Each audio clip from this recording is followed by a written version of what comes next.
आजम के खिलाफ कोई बयान दूं तो मेरे खिलाफ कार्रवाई कीजिए।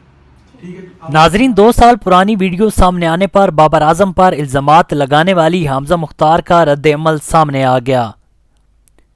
मीडिया रिपोर्ट्स के मुताबिक हमजा मुख्तार ने 2 साल पुरानी वीडियो पर रद्द अमल देते हुए कहा कि ये वीडियो मुझसे ज़बरदस्ती बनवाई गई थी, मुझसे खाली स्टाम्प पेपर पर अंगूठा लगवाया गया था।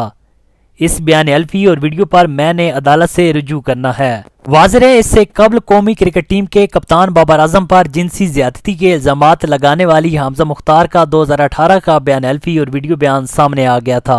सोशल मीडिया पर वायरल होने वाली वीडियो में देखा जा सकता है कि वकील मोहसिन अब्बास हमजा मुख्तार को बयान हल्फी की इबारत पढ़कर सुना रहे हैं, जिसमें हमजा मुख्तार ने इकरार किया है कि उसने किसी के बहकाने पर बाबर आजम के खिलाफ दरखास्त दी।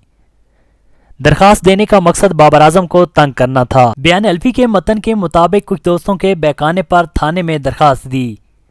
वीडियो पैगाम में हमजा मुख्तार ने मजीद कहा कि मेरा बाबर आजम से ना पहले ताल्लुक था ना अब है। मुझे बहकाने वाले बाबर आजम की शोहरत से फ़ायदा उठाना चाहते हैं।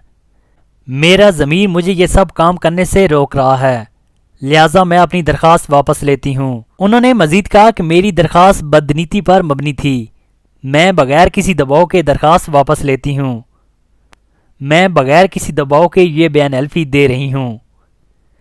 बयान हल्फी के साथ ही हमजा मुख्तार ने कहा कि इसके बाद अगर मैं कोई दरखास्त दूं या बाबर आजम के खिलाफ कोई बयान दूं तो मेरे खिलाफ कार्रवाई की जाए।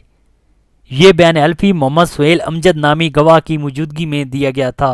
नाजरीन, इस वीडियो के बारे में आपकी क्या राय है? कमेंट में आप भी अपनी राय का इजहार कर सकते हैं।